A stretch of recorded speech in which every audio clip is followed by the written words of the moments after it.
Me voy a permitir darles la bienvenida a todas y todos a nuestro conversatorio que tenemos el día de hoy. Es un honor para el proyecto de Yancia Psicoanálisis el poder contar con personalidades de la magnitud eh, de la doctora Cristina, del doctor Alejandro Cerda y del proyecto que él encabeza y conduce. Tenemos el día de hoy la traducción en filosofía, el caso de Alenka Supančič, de la doctora Cristina Soto van der Plas. Y aprovechamos para comentarles que el próximo 5 de mayo tendremos la presentación con el doctor Camilo R. Ramírez Garza, la traducción en psicoanálisis del caso de Máximo Recalcati. Para las personas que estén interesadas por ahí en asistir, podrán acercarse. Tendremos ahí el evento el 5 de mayo a las 19:15 horas. Y las recomendaciones breves: cuidar el micrófono, la cámara, recordar que el presente encuentro está siendo grabado. Al finalizar el conversatorio entre los ponentes tendremos unos minutos para interactuar un poquito con ellos, hacer algunas preguntas o comentarios y agradecerles por asistir al presente evento, ya que gracias a ustedes pues que estos eventos cobran vida. Hay varias personas que estuvieron interesadas en el evento y nos comentaron que no iba a poderse conectar en vivo, pues tendrán acceso a la grabación, más al momento de las preguntas pausaremos la grabación para interactuar un poquito más libremente con los ponentes. Les damos la bienvenida. Yancia Psicoanálisis y Paradiso Editores celebran el presente evento en el marco del programa de apoyo a la traducción que otorga la Secretaría de Cultura de Gobierno de México y el Sistema de Apoyos a la Creación y Proyectos Culturales. La traducción en filosofía, el caso de Alenka Supančič, a cargo de la doctora Cristina Soto van der Plas. Me voy a permitir hacer una breve presentación de la doctora Cristina.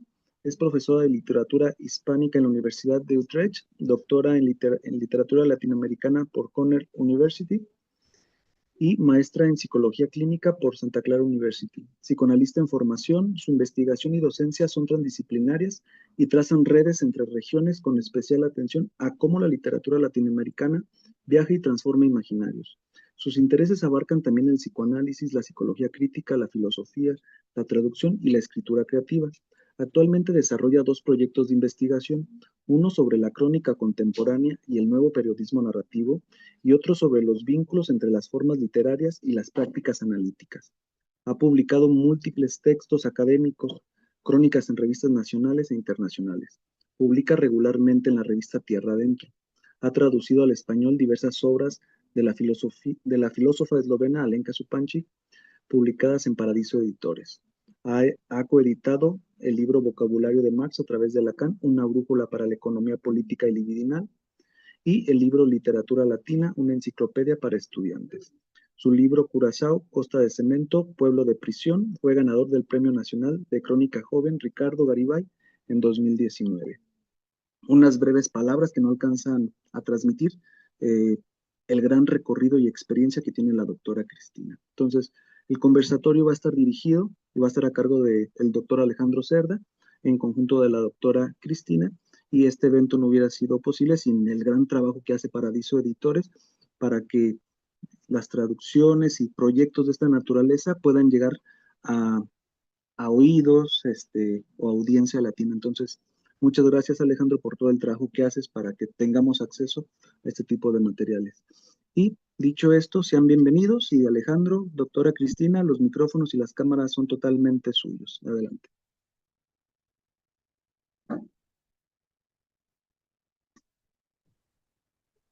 Muchas gracias, Alfredo. ¿Me escuchan bien? ¿Se escucha bien, sin problema? Primero, empiezo con los agradecimientos. Gracias, Alfredo, y a esta plataforma de Yancia Psicoanálisis por invitarnos para poder colaborar en lo que forma parte dentro del programa de traducción de la Secretaría de Cultura, lo que forma parte como del las actividades que se van promoviendo en torno a qué se hace en la traducción, por qué estas traducciones. Entonces también un agradecimiento al programa de traducción, el ProTrad, que fomenta la traducción en México. Y bueno, a Cristina, que pues bueno, siempre es un gran placer encontrarnos, ya sea por esta vía o en algún otro momento. Para que podamos, vaya, dialogar un poco sobre este título que aparece como la traducción en filosofía y adentrarnos sobre todo en el caso de Alenka Suipancic. Eh, más allá de los agradecimientos, quizá me gustaría, Cristina, como comenzar con una breve introducción sobre pues, que nos platiques un poco. Yo ya te conozco un poco más, pero la gente que no, la gente que va a estar viendo la grabación, que nos puedas platicar un poquito de tu bagaje, a qué te dedicas, más allá de esta cuestión que leyó Alfredo, y quizá ir adentrándonos a la idea de cómo llegas a la traducción. Claro que sí. Pues también muchas gracias por la presentación y es un gusto estar aquí con ustedes esta noche o tarde. Me da mucho gusto saludarlos. Y sí, les cuento un poco de mí y un poco de mi trayectoria, pero yo estudié literatura latinoamericana y bueno, después de acabar la licenciatura en la Ibero, me fui a hacer un doctorado también en literatura. Después me gradué y por un tiempo pues me dedicaba en ese momento a la narrativa y un poco la idea de la no narrativa. Y después tuve un momento de un poco de rebelión en contra del mundo académico y dije, estos formatos y formas académicas no son suficientes para poder expresar lo que quiero hacer y en la enseñanza me encanta, pero este mundo acartonado académico no tanto. Entonces, y un poco, y ahí viene un poco también parte de esta línea de la traducción que ya desde que estaba yo en la licenciatura fue cuando me empecé a interesar mucho por el psicoanálisis y yo creo que en gran parte fue por Alenka Supancic y la escuela eslovena en general, ¿no? Pero en ese momento era súper popular Žižek, pero en realidad yo llegué muy rápido a Alenka Supancic por su libro de la comedia, ¿no? Pero yo entré desde letras por su libro de la comedia a leer un poco más la obra de una filósofa, pero que se mete con el psicoanálisis. Entonces le digo un poco también este trasfondo, porque ya había traducido este libro sobre la comedia, que después quizás les cuento un poco más, pero un poco también en paralelo siempre me había interesado el psicoanálisis y un poco en el momento en el que dije no a la academia, dije, ¿qué voy a hacer? Pues lo que me interesaba era estudiar psicoanálisis. Y en ese momento el problema era como estaba en Estados Unidos y en Estados Unidos las reglas y regulaciones son imposibles, pues estudié psicología clínica y entonces un poco después me dediqué a eso unos años y después me di cuenta que al menos en el mundo institucional, cuando eres psicólogo en los Estados Unidos, creo que hay todavía menos libertad de la que hay en la academia. Y finalmente, pues conseguí un trabajo académico en los Países Bajos y ahora estoy otra vez de nuevo en el mundo académico, dedicándome a la literatura, pero también en conjunto con una práctica clínica. Y a lo largo de todos estos años siempre ha estado un poco en paralelo la traducción, ¿no? O sea, es algo que me ha acompañado desde la licenciatura hasta el doctorado, hasta los años que me dediqué a la clínica y ahora que estoy como en este momento, ha estado ahí en todos los momentos. Entonces ha sido como un paralelo que siempre me ha enriquecido muchísimo, ¿no? Entonces eso les cuento. Y bueno, y otro paralelo también ha sido siempre la escritura creativa, ¿no? Y la escritura de no ficción, la crónica. Que siempre digo que es como en un género en el que me siento muy cómoda, que no es académico, pero tiene algo de investigación, ¿no? Entonces en esos mundos me muevo un poco. Por ejemplo, a ver, partamos de esa última idea, Sí. que conozco un poco tu trabajo de crónica, un poco tu trabajo de escritura. ¿Cómo empezarías un poco a platicarnos sobre, por ejemplo, las distinciones entre el trabajo de traducción y un trabajo más de ficción, por ejemplo? Ujú.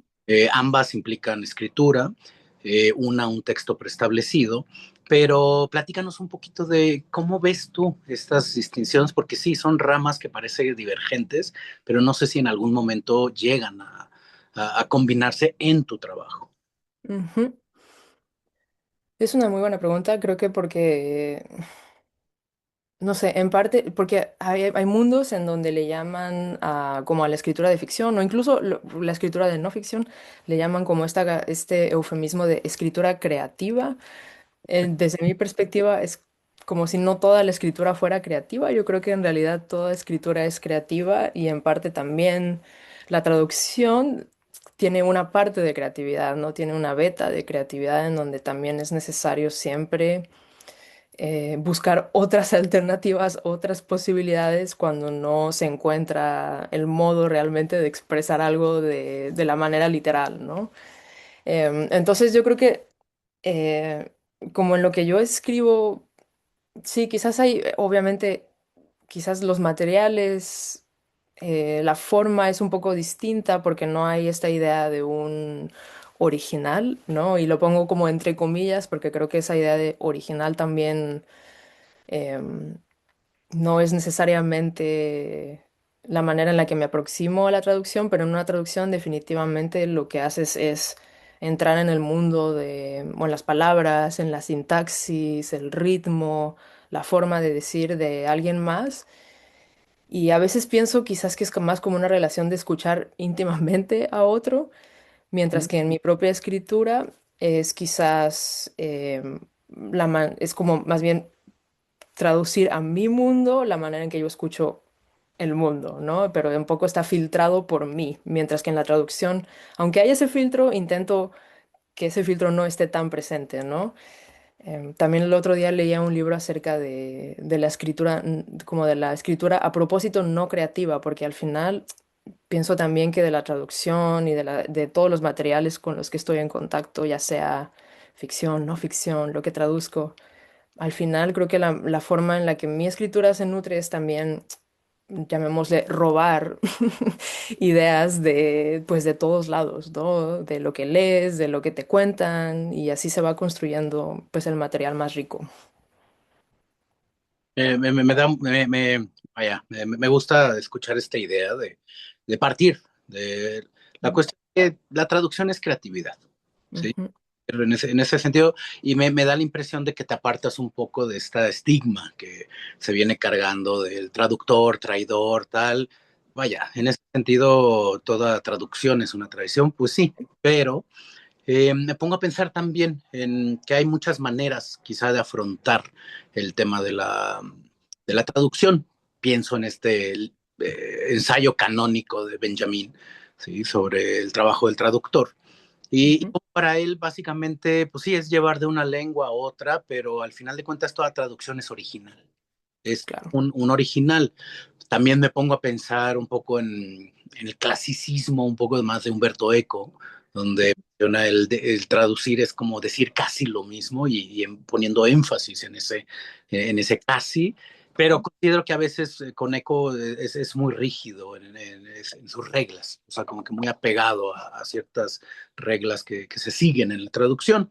En lo personal, a mí me gusta más como, por ejemplo, alguien como Laplanche, ¿sí? Donde tiene varios ensayos con respecto a la traducción y cómo menciona que el trabajo del psicoanalista es de cierta manera ser un detraductor, Mm. de poder desarticular lo que ya está traducido para poder encontrar nuevas vías de facilitación. Mm. Entonces, vaya, un poquito eh, como el comentario y si nos pudieras platicar más acerca de esta cuestión de la traducción, es si tienes algunos autores, escritores que te ilustren un poco tu trabajo en el camino de la traducción. Mm. Eh, digamos, ¿cómo es tu proceso en el trabajo de traducción para ubicar cómo entrar en esa cabeza de la traductora en el trabajo de llevar algo, como dices, original, entre comillas, a otra cosa que es original.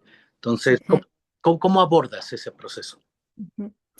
Creo que, bueno, empezaré, creo que quizás por darles un referente teórico que para mí es importante y después les cuento un poco de mi proceso, pero bueno, otra idea de la traducción que a mí me interesa mucho es la idea de los intraducibles de Bárbara Kazan, porque, bueno, no sé, un poco la idea de ella cuando hizo este mega, creo que es un diccionario de intraducibles, no sé cómo lo habrán traducido, por cierto.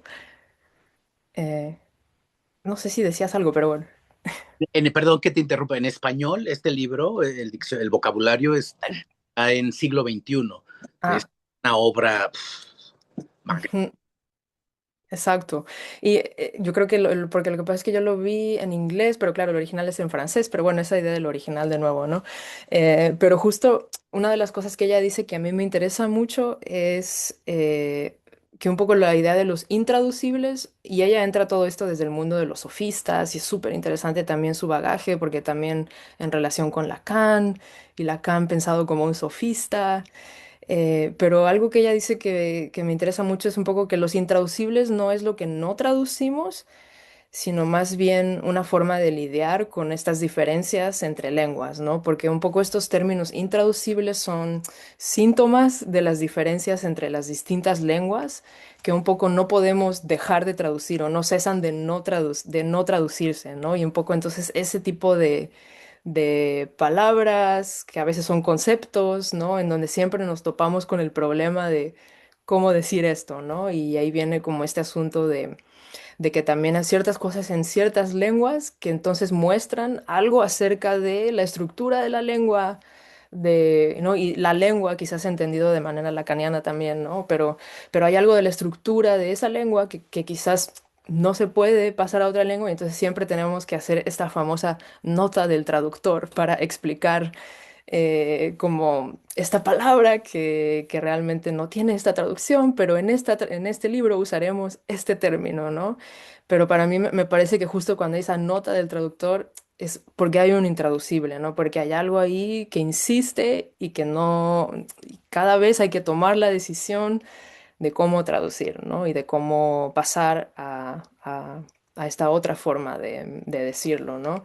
Y también otra cosa que me gusta mucho de lo que ella dice, que un poco la postura de los intraducibles es porque está en contra del inglés como lengua global, ¿no? Porque también es algo que he visto a lo largo como de mi tiempo en la academia y todo, en donde el inglés, en teoría, es esta lengua supuestamente como en donde todos nos podemos comunicar y entender, pero para ella es como como es ir en contra de, creo que ella lo llama el globish, ¿no? Como el inglés global, en contra de esta postura de que solo en inglés nos podemos entender entre todos, ¿no?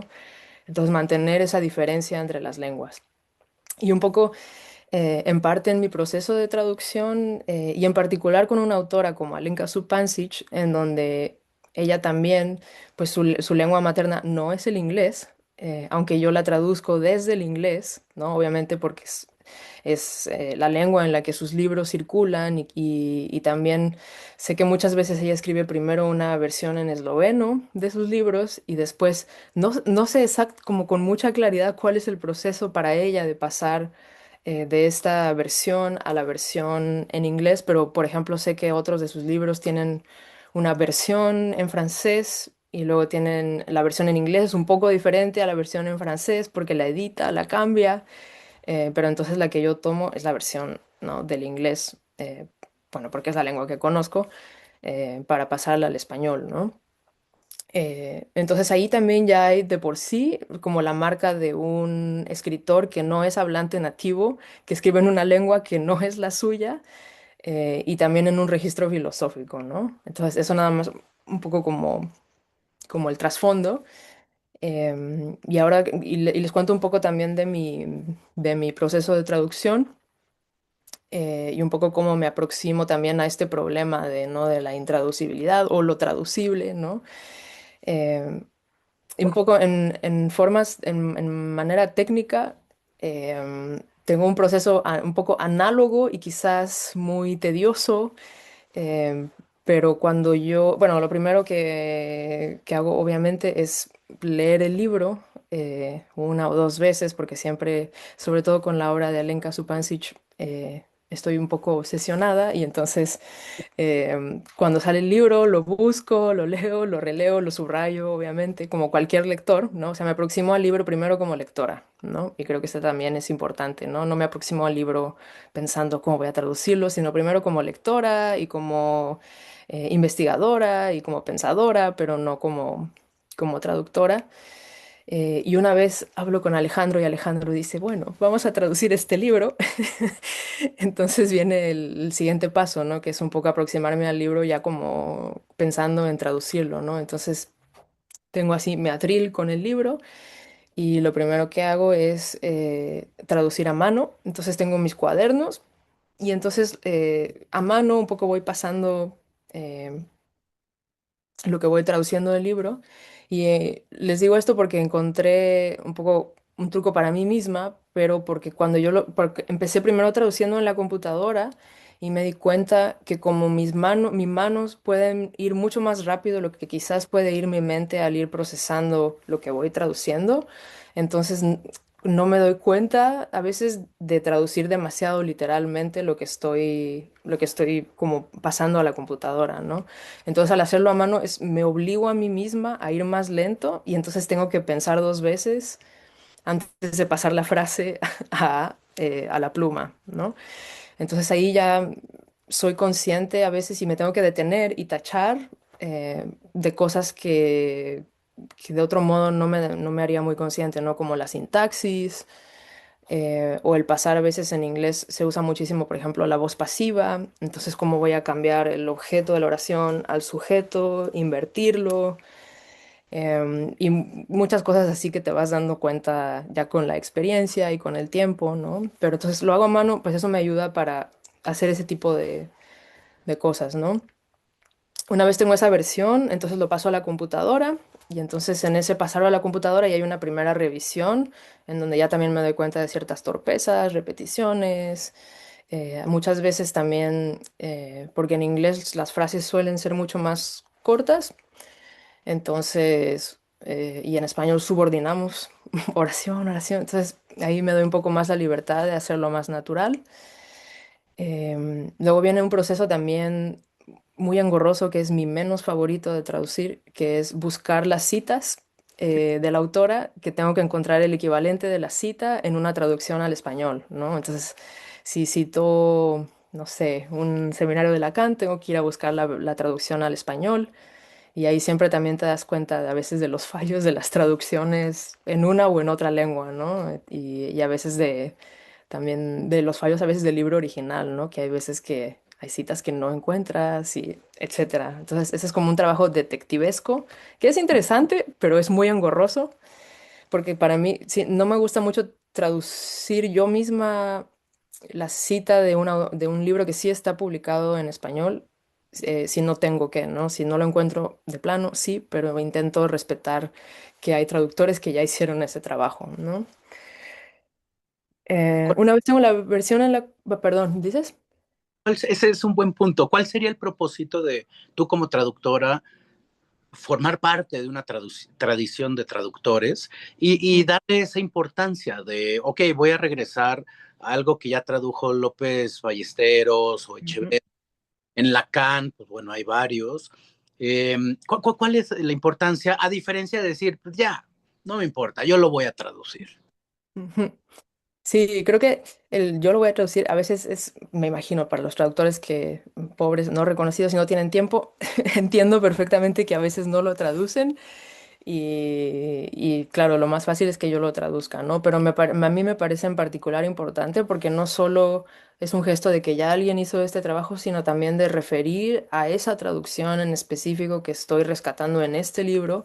Y entonces, para alguien que está leyendo la versión en español, los puede referir al libro original, o sea, al libro traducido de, no sé, de Nietzsche o de lo que sea que se citó. Y entonces pueden encontrar esa referencia fácilmente y quizás eso abre otras puertas que solo yo traducir del libro en inglés no les va a dar la referencia exacta para seguir como la pista a veces de lo que la autora dice, ¿no? Y entonces por eso también, como un gesto también para el lector, ¿no? Y para que busque las cosas disponibles en el idioma que él es más accesible, también me parece importante, ¿no?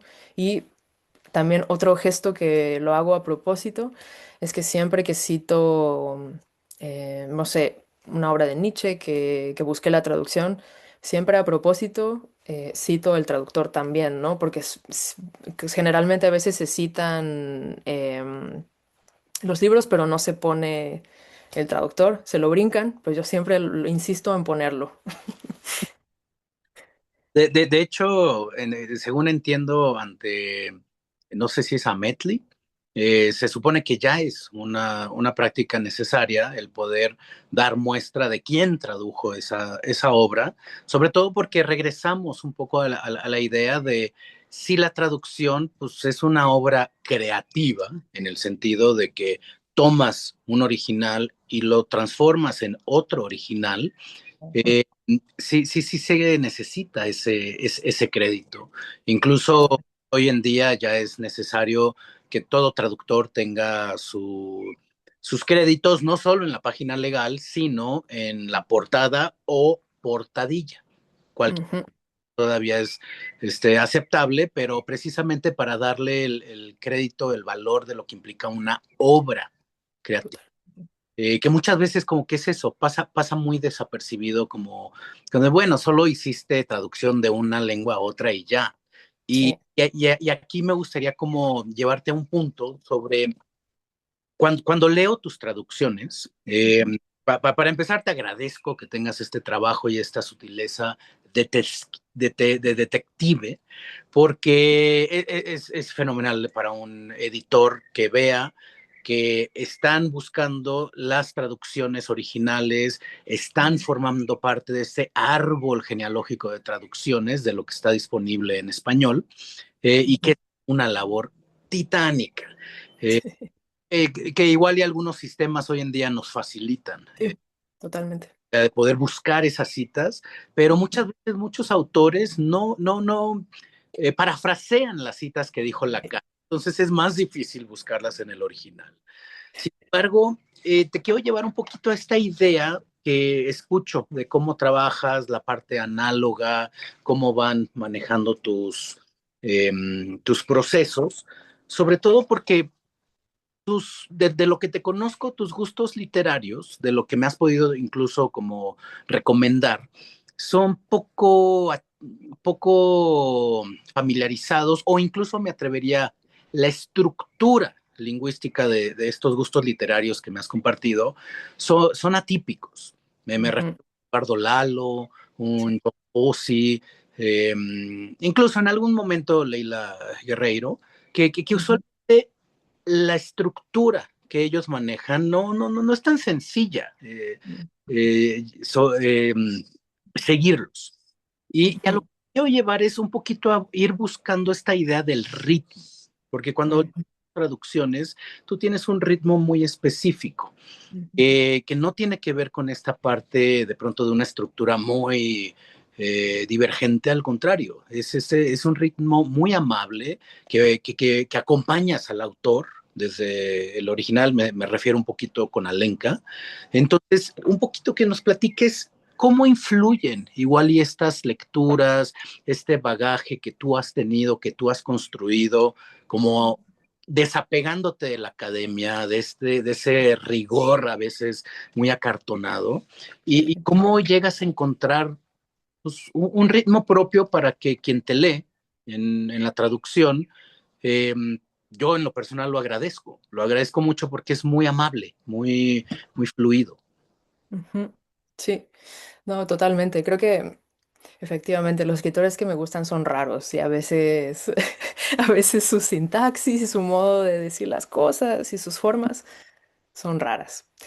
Eh, no sé si tomo de modelo como quizás es como bueno, a veces no son muy amables a los lectores, pero creo que para una obra que traduzco, creo que sí me importa como que realmente pueda ser legible, pero eso no significa em, hacer como una estructura transparente, ¿no? O sea, como, porque creo que hay una tensión entre que la obra pueda comunicar lo que necesita comunicar y por otro lado el tergiversar a veces la forma en la que la autora lo estaba diciendo, ¿no? Entonces hay como un balance delicado en ese cómo y a veces creo que quizás es porque estudié literatura también, quizás soy hiperconsciente de como de las frases y de dónde está el signo de puntuación y a veces el sonido de ciertas palabras una al lado de la otra y entonces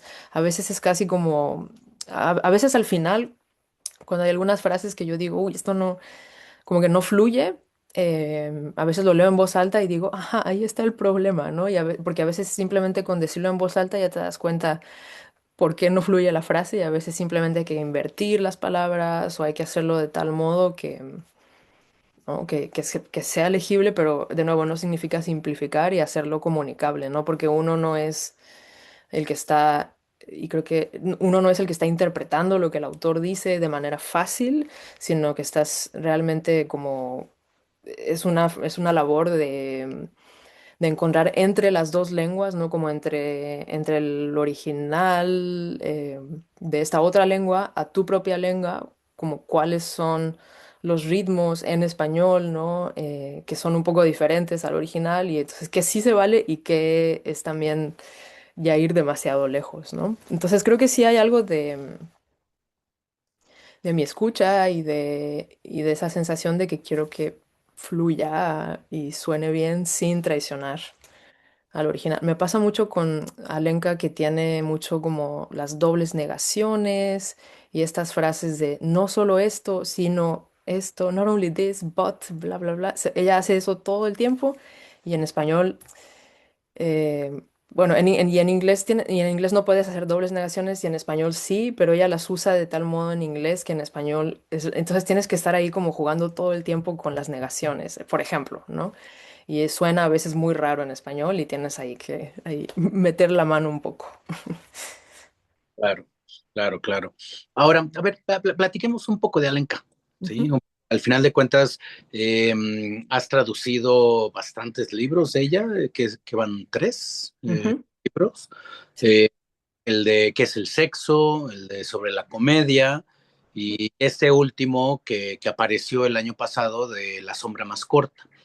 Eh, Ujú, Ubícame, o sea, ¿qué nos puedes decir de ella? Sobre todo para la gente que no la conoce, que no ha tenido una aproximación directa con ella, porque retomo un poco lo que mencionas de cómo ella escribe y, ujú, y es un dilema que en lo personal para mí no es dilema, porque es, es muy consciente de que si deja su escritura en esloveno, pues la van a leer los que hablan esloveno.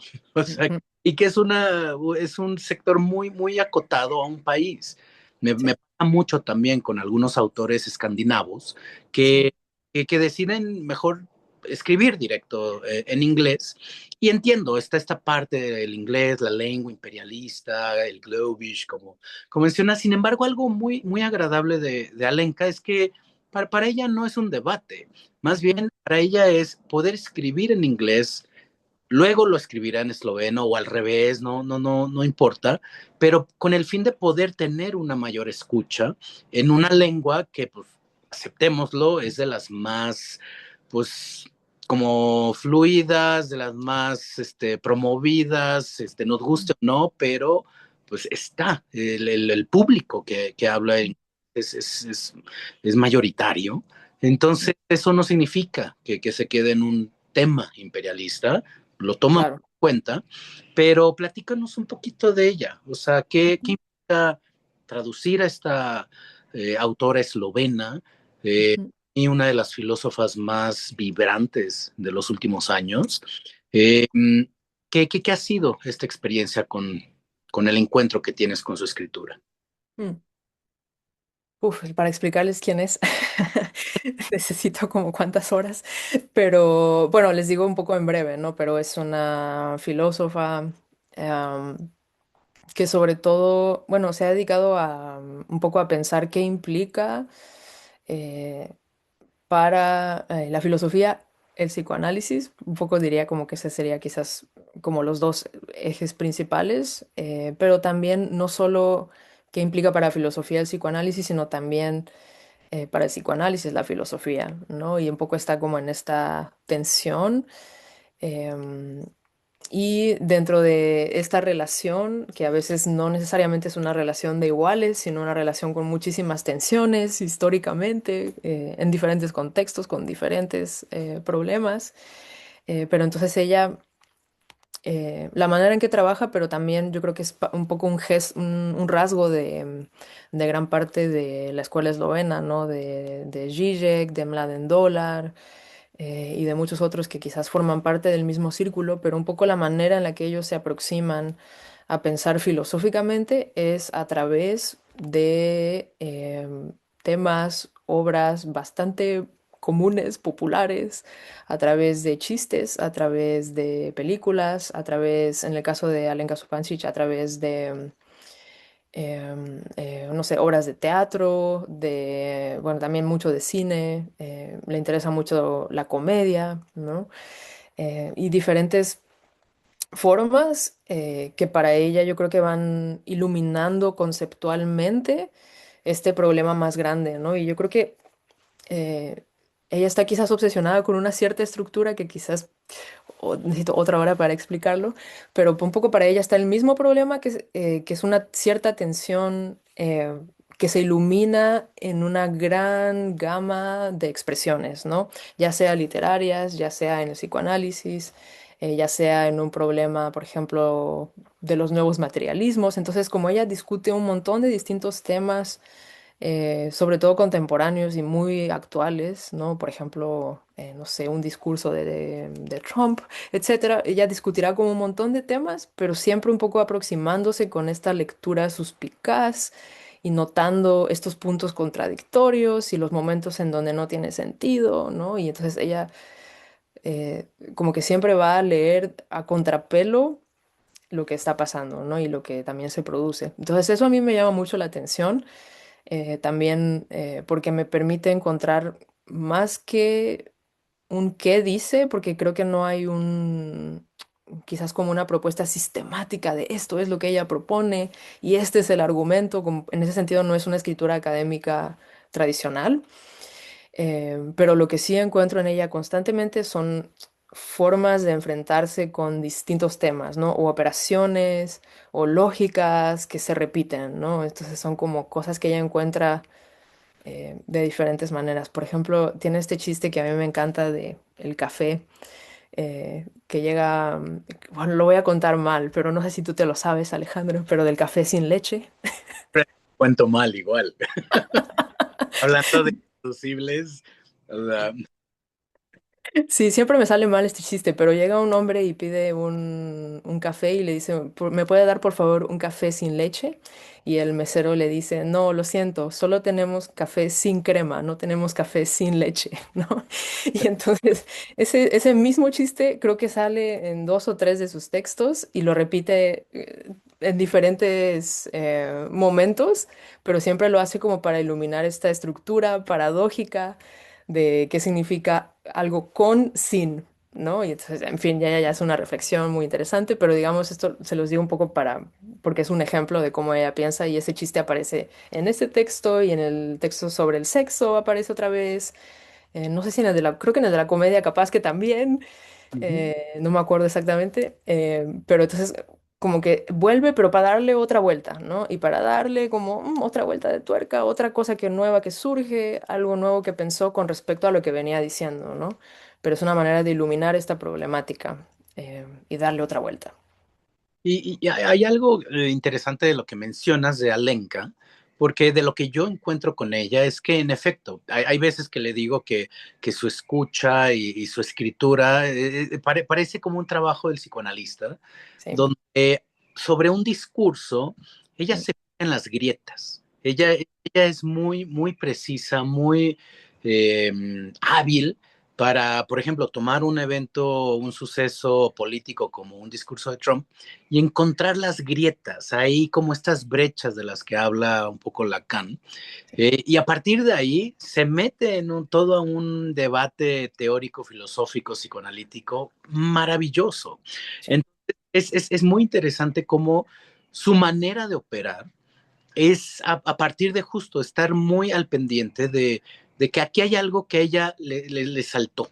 Le saltó Ujú, sentido, que parece que está muy bien estructurado. El ejemplo para mí más claro es toda esta tendencia de los nuevos materialismos, el Object-Oriented Ontology, que, ujú.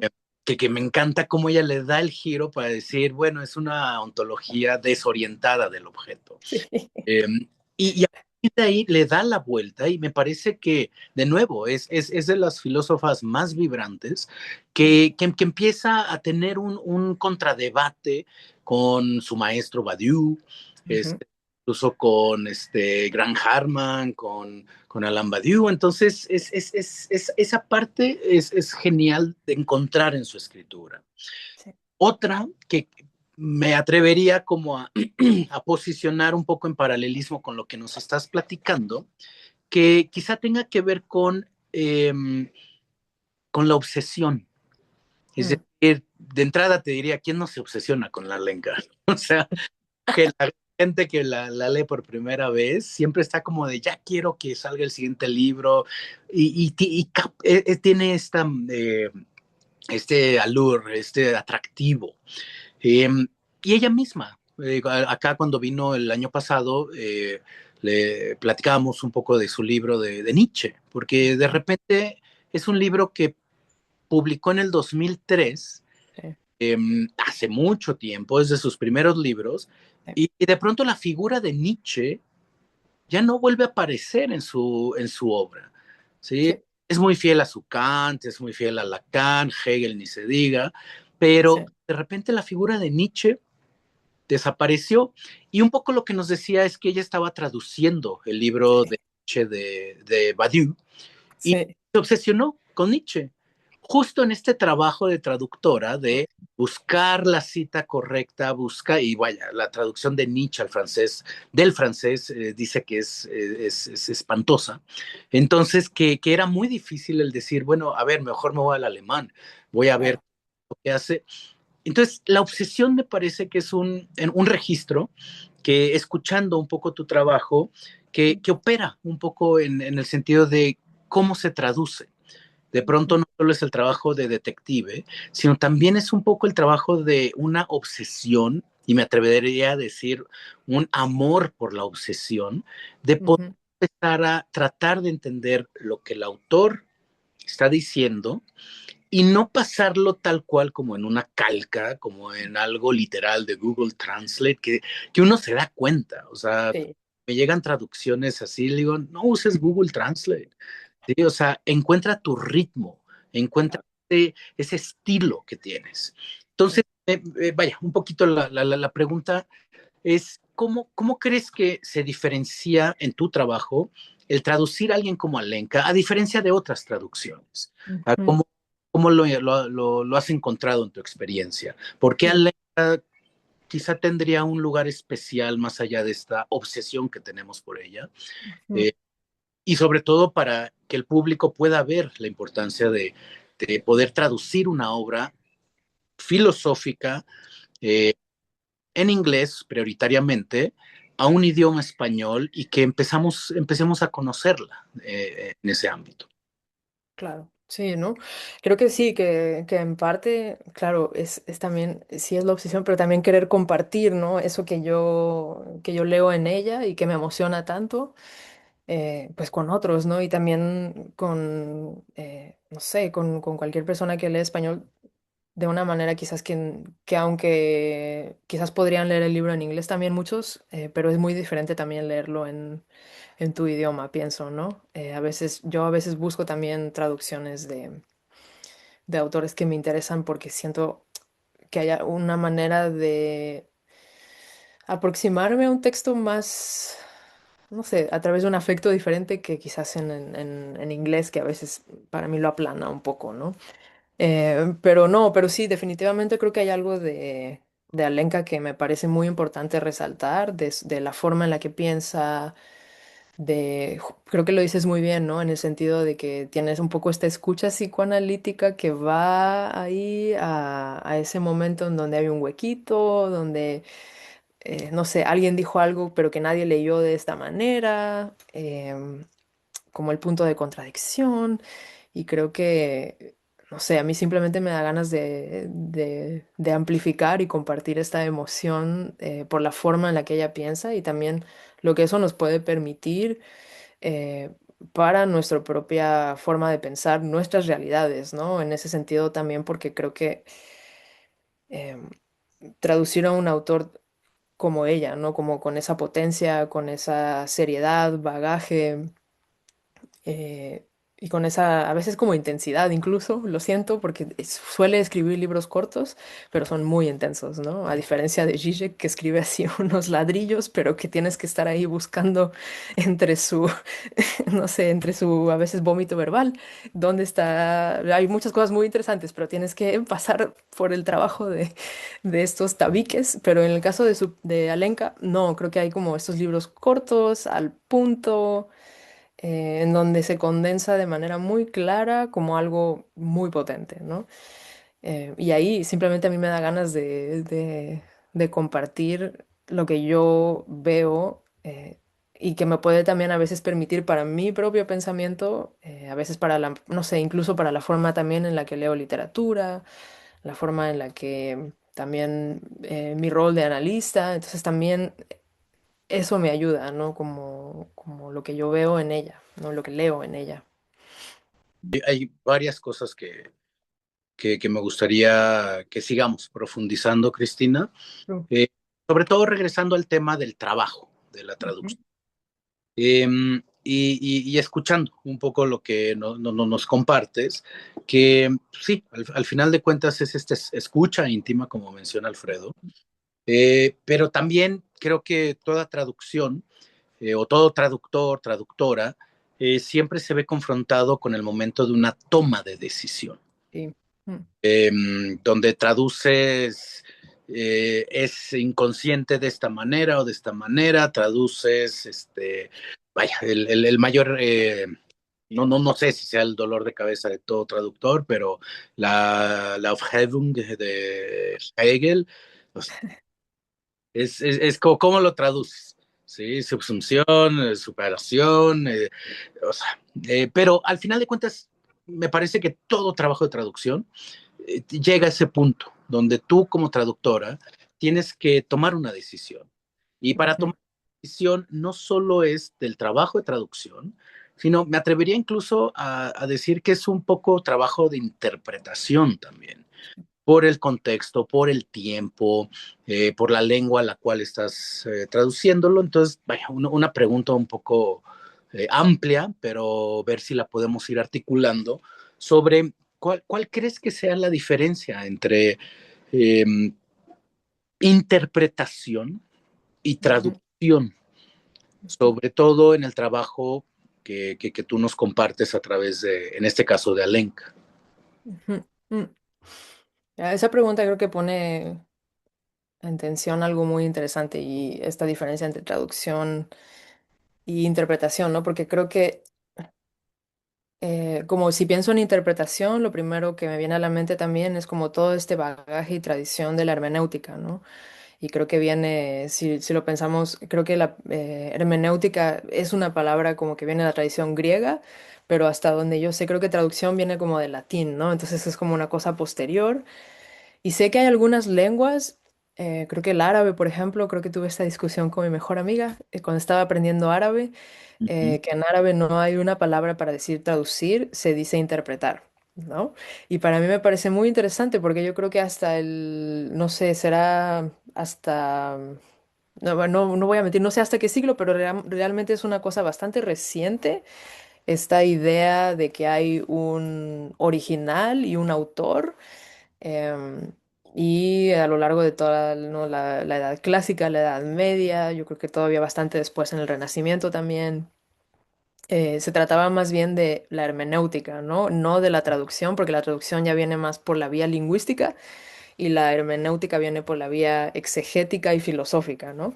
Entonces, como que esa tensión también tiene que ver con una tensión histórica del momento en el que estamos, ¿no? Y también con esa idea de que sí hay un original y sí hay un autor, y por lo tanto lo que se intenta hacer es ser fiel al significado y la intención del autor, porque hay una originalidad, porque hay como eso a lo que hay que serle fiel, ¿no?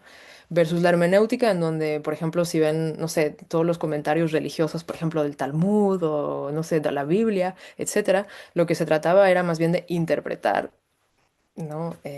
Lo que se decía, ¿no? Igual también yo creo que en la tradición filosófica era más hermenéutica, ¿no? Una exégesis de las máximas de X persona, ¿no?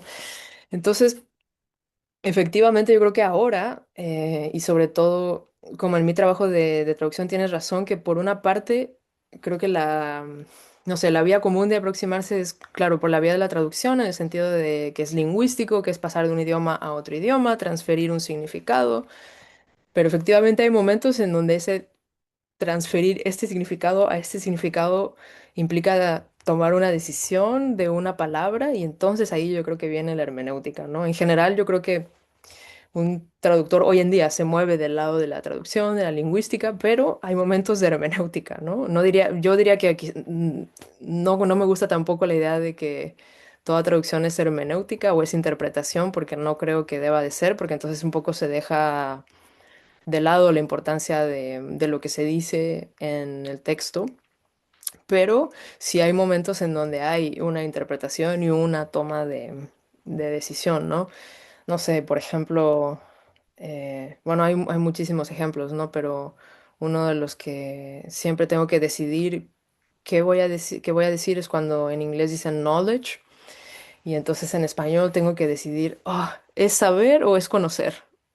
Entonces ahí es una decisión que está enteramente Tuya. como yo tengo que decidir porque tienes que ver el contexto un poco, pero al final incluso el contexto no te ayuda porque quizás ahí puedes pensar un poco la resonancia de conocer en español y de saber y quizás una cosa más de la razón y una cosa más de la experiencia, etcétera. Puedes como darte ideas, pero al final es una decisión que va a tener como ecos hacia diferentes lados, ¿no? Versus, por ejemplo, hay otro tipo de decisiones quizás que en donde te puedes apoyar más con la tradición psicoanalítica o filosófica, ¿no? Y qué es lo que se ha decidido quizás en un consenso en tu lengua, ¿no? Por ejemplo, cómo traducir drive, ¿no? Que creo que en español ahora sobre todo creo que se traduce más como pulsión, pero en algún momento se tradujo como instinto y eso llevó como a ciertos equívocos, ¿no? Entonces, ahí, por ejemplo, si regresaras a la idea de instinto, quizás resultaría en otra cosa, ¿no? Pero hay veces que quizás si viene de otra lengua, entonces la resonancia de esa palabra era más instinto. En fin, ¿no? Entonces, como hay que pensar también en las resonancias que tiene en tu lengua tu decisión, ¿no? Y hacia dónde va. Entonces ahí viene la hermenéutica, yo creo, ¿no? Un poco como que ay, ver ahí por dónde va. Y un poco, o sea, pienso en esta toma de decisión que te confronta la palabra knowledge. Mm, Y por qué camino irte. E incluso pienso también otros momentos donde uno se confronta con la dificultad de traducir, por ejemplo, chistes ujú, o incluso dichos populares. sí. No recuerdo si es este dicho, está bien dicho como una paloma no hace verano. Pues es raro traducirlo literal como a dove does not do summer. Ya, Ya perdieron. sí. Entonces, un poquito también pensar cómo tú como traductora, como qué, no qué atajos, pero qué alternativas, qué soluciones de pronto le puedes encontrar. Recuerdo uno de las dificultades que tuvimos en el primer libro, en el de la sobre la Sí. de cuando Alenka habla de los bushismos. Los bushismos son estos, ella retoma la figura de George Bush Jr. Y empieza a ver su discurso que estaba plagado de, de algo que podríamos decir que decía Peña Nieto. Y Sí. digo Peña Nieto en el sentido de que es algo que ya en esa traducción o en la contextualización podríamos saber de qué hablamos. De Ujú, estos dichos de Peña Nieto, uno tras otro, barrabasadas. Y ella cuando amplía el espectro de los bushismos, me acuerdo uno muy en particular, que era cuando Bush dice, you misunderestimated me. sí, sí. ¿Qué quiere decir you misunderstood me? Ujú, Pero que le sale como you misunderestimated me, sí, que es un neologismo al final de sí. cuentas, pero qué dificultad justamente, y recuerdo las pláticas que tuvimos sobre cómo lo traduces. No me comprendiste, pero me amaste, me subcomprendiste.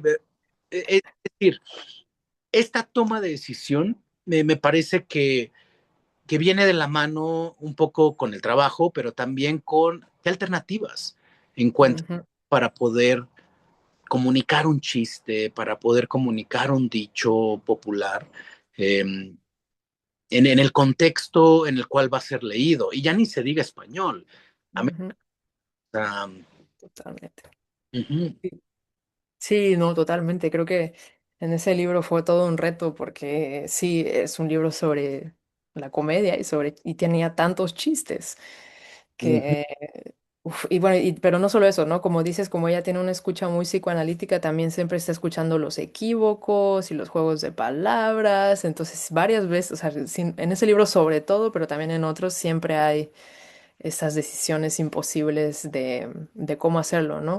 En esos casos, yo creo que hay como, bueno, hay muchas posibilidades, ¿no? Pero creo que lo que hemos hecho un poco es encontrar un equivalente que no es de ninguna manera ni siquiera nada a veces que tenga que ver eh, con el original, encontrar un equivalente y también dejar el original a veces en nota a pie o entre paréntesis, ¿no? Un poco para que todavía mantener que sí, que como que la intención del original es este, pero el equivalente en español sería este, ¿no? Y ahí sí creo, me atrevo a decir que quizás los libros de Alenka y ese en particular, lo tradujimos al mexicano, porque creo que, creo que los chistes a veces, quizás no sé cómo se leerán en otras latitudes, me pregunto, pero los juegos de palabras, intentamos encontrar equivalentes en español, ¿no? Y también dejar el original por ahí resonando, ¿no? Porque la verdad que si un chiste lo explicas, pues ya no es chiste, ¿no? Entonces hay que encontrar un equivalente para ver cómo funciona, ¿no? Creo que también me acuerdo en el de qué es el sexo, había una como The Invisible Hand Job, algo así, of the market, no, y algo así, como la mano invisible del mercado y creo que decía The Invisible Hand Job y creo que en español, entonces, ¿cómo traduces eso? Y ahí también viene como el registro mucho más coloquial, ¿no? Y creo que al final le puse la manuela porque todavía tenía el sentido de mano, pero no, pero un poco de hand job, ¿no? En fin, pero es como una decisión de cómo encontrar ese tipo de palabras que sí resuenan con doble sentido, pero nunca es como el original, ¿no? Entonces, you y tener como ese bagaje un poco me recuerdo el de The Invisible Hand Job of the Market, me pareció muy buena la resolución que, que encontraste. sí. Para eso, un poquito, una de las últimas como cosas que te quería comentar es, más allá ¿cuánto tiempo llevo de conocerte? Ya van varios libros que nos Y conocemos. como 15 algo así, Así, o entonces, más. al final de cuentas hay una relación filial, de amistad, de cariño. Sin embargo, también te pregunto como traductora, ¿cómo consideras que pueda ser, por ejemplo, la relación con el traductor, con el editor? Porque Ujú, al final de cuentas, traductor, entrega su obra creativa, Ujú. de esta escucha, de esta hospitalidad, incluso me atrevería a decir, y de repente llega el editor y empieza a meter mano. Es un poquito, me acuerdo un poco hay como un meme donde aparece una figura de la Edad Media toda clavada de cuchillos, sangrando, y es como le hice ligeras anotaciones, modificaciones a tu texto. Y pues entonces, y que es un tema, porque así como uno corrige el estilo de un autor, en Sí. ocasiones pues corrige el estilo de un Mm, traductor, y vaya, es meterte con la obra ujú, entonces, vaya, un poquito ampliando la pregunta es, ¿cómo consideras que esa relación tenga que ser entre traductor y editor? Eh, para que en ocasiones fomente una tensión, pero el propósito final es que se llegue a una resolución, más ujú. que a una lucha de, no, no, no tiene que ser así, no, tiene que ser así. O sea, ¿cómo, Sí, cómo lo consideras? Porque me parece un punto vital sí. de, del trabajo de traducción. Cuando lo entregas y de repente te regresan las correcciones y hay este momento de ouch, o de no, este tiene que ir esta palabra. Sí, sí, totalmente. No sé, a mí me interesaría también saber después como de tu lado como editor, ¿no? En el sentido, es decir, que cómo es de tu lado, porque no sé, no creo que no te he preguntado de esto mucho, así que me da curiosidad. Pero del lado del traductor un poco, nada, yo creo que a mí el mejor tipo de relación es una relación de diálogo y de realmente tratar a esta obra como algo que a veces también se hace en conjunto y un poco que necesita diferentes manos para llegar a su cometido, ¿no? Creo que quizás se siente menos feo para el traductor porque no es tuyo, aunque es tuyo, que para un autor. Cuando eres autor se siente más feo, creo. Eh, Pues, vaya, has notado la diferencia sí, cuando te dicen de tu escritura y de tu traducción. Ya, totalmente, ya. totalmente. Siento ahí, sí, siento ese cuchillo, este se mete más adentro cuando es mi obra. Y cuando es mi traducción, a veces depende de qué sea, pero no sé, creo que por ejemplo, creo que una vez me acuerdo que yo había simplemente traducido una palabra y tú insististe en poner la palabra en inglés en corchetes después, algo así. Y dije, no, primero dije, no, ¿por qué? Se va a ver como muy torpe cómo se lee, pero después dije, no, entendí por qué, porque sí hay como hay una distinción entre la palabra que yo elegí en español y el original en inglés, entonces es importante que esa palabra esté un poco para arrastrar también todo ese bagaje, ¿no? Entonces se sintió ahí un poco el cuchillo, pero entonces, pero yo creo que siempre y cuando sea ¿no? Como un diálogo abierto y también de colaboración, ¿no? En donde esto no es como es de los dos, ¿no?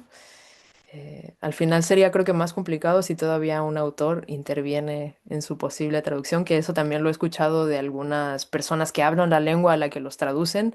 Uy, se vuelve eso un dolor de cabeza o el traductor tiene que preguntarle al autor, ¿y esto es este es el equivalente correcto? Entonces ya se vuelve una ecuación más complicada porque hay tres interesados, pero entre el editor y el traductor, bien, creo que puede haber un diálogo, ¿no? Idealmente. Y me gusta esta idea que manejas y que, bueno, siempre la he sentido más allá, te digo, de nuestra amistad, que es una colaboración, ¿sí? Es un diálogo, porque el fin último no necesariamente es el trabajo de traducción, no necesariamente es el trabajo editorial, sino al final de cuentas es la obra, ¿sí? Sí, Es poder llevar una obra lo más comprensible, lo mejor situada para el lector. ¿Sí? Entonces, totalmente. entiendo y sí, y quizá uno de los fantasmas con los que igual y puedo yo estar luchando como editor es que pues, se puede tomar una postura tiránica, de decir, pues, soy el editor y no me importa y esto se pone. Que así suele haber ciertas decisiones editoriales.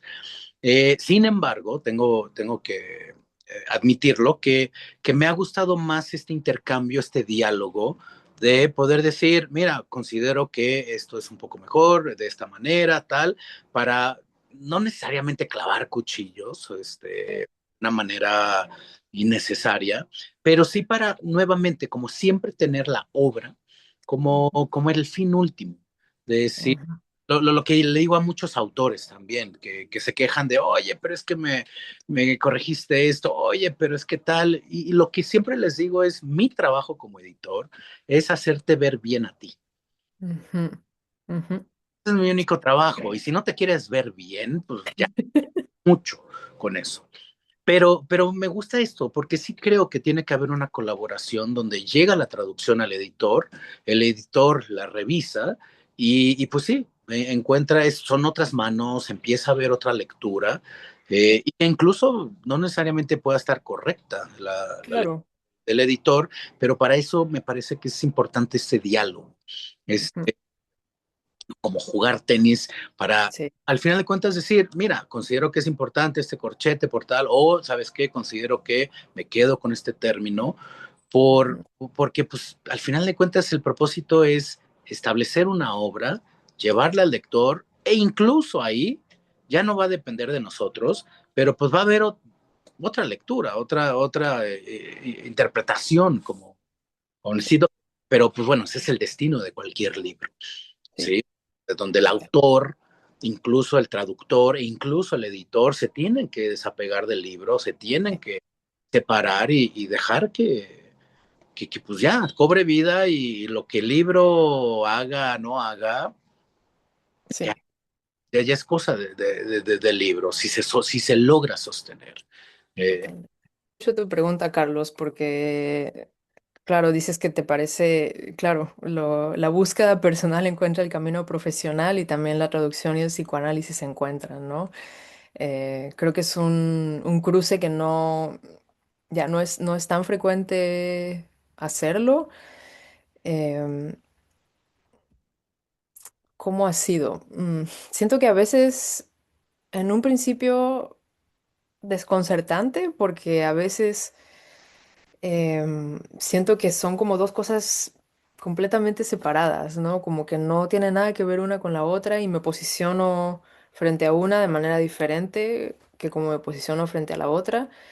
Pero yo creo que en retrospectiva, a veces cuando pienso y reflexiono sobre estos roles y sobre la forma también en la que yo me aproximo, como, como al final hay algo, quizás repitiendo lo que decía Alfredo, ¿no? Que le llamó la atención, pero como hay algo de esta forma de escuchar que es similar o esta forma de leer que es similar, creo que ahí voy viendo y encontrando cómo es que no puedo ser dos personas diferentes, sino que al final soy una que está haciendo estas dos cosas, ¿no? Porque a veces como si dos partes de mí estuvieran así divorciadas, pero después me doy cuenta, no, realmente no, tenía que ver también conmigo y con quién soy, ¿no? Me pasa también eh, como a veces como académica y psicoanalista y digo, "Oh, no tiene nada que ver, pero al final sí, ¿no? Pero a veces me tengo que un poco salir de ese momento y pensarlo en retrospectiva, ¿no? Como creo que hoy estaba leyendo un texto de Bruce Fink sobre la escucha, es como escuchar, como listening and hearing, creo que era en inglés, como escuchar y oír. Y hablaba un poco de cómo generalmente escuchamos con esta escucha narcisista, en donde siempre lo que hacemos es intentar relacionar lo que la otra persona nos dice con lo nuestro y con algo que también nos pasó, o ponernos en sus zapatos y todo esto. Y dice un poco que la escucha del analista es otra, ¿no? Es una escucha que nunca debería de asumir cómo es que se sentía alguien en los zapatos de otro. No tiene que ver realmente con ese intento de relacionarse, ¿no? Porque entonces viene solo como la dimensión imaginaria en donde tú crees que entiendes, ¿no? Y ese creer que entiendes es muy peligroso y un poco hay que suspender ese entender. Y un poco también cuando estaba leyendo este texto dije, y también tiene todo que ver con la traducción, ¿no? Porque si yo lo traduzco muy rápido y pienso que entiendo lo que dice el autor, quizás me equivoco, ¿no? Entonces tengo un poco que suspender esa sensación de entenderlo para poder llegar al punto en donde realmente capto lo que quiere decir, ¿no? Entonces un poco ahí digo que se unen todas estas dimensiones, ¿no? En una simple forma de escuchar. y forma de leer, que creo que ahí está lo interesante, ¿no? Como dónde confluyen esos momentos que en primera instancia no tienen que ver.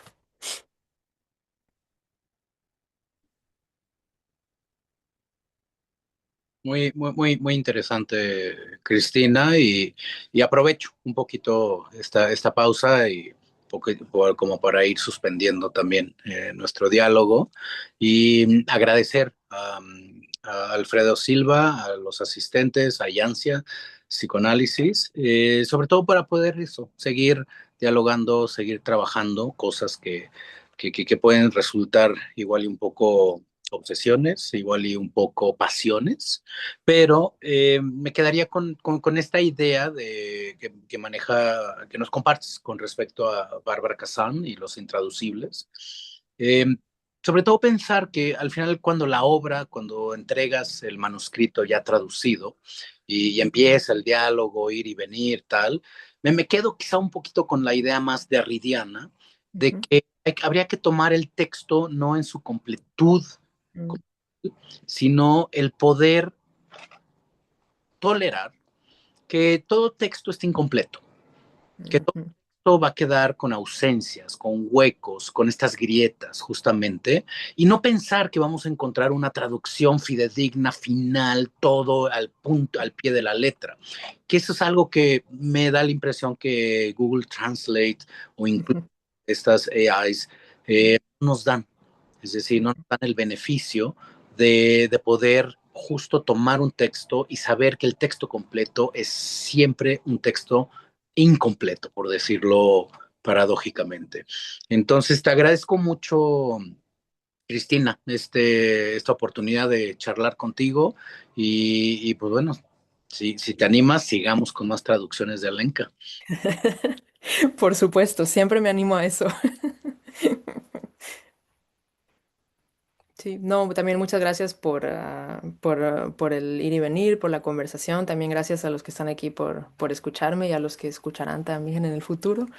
Pero aprecio mucho tener la oportunidad y el espacio para poder hablar de esto que frecuentemente no se discute, no se habla mucho.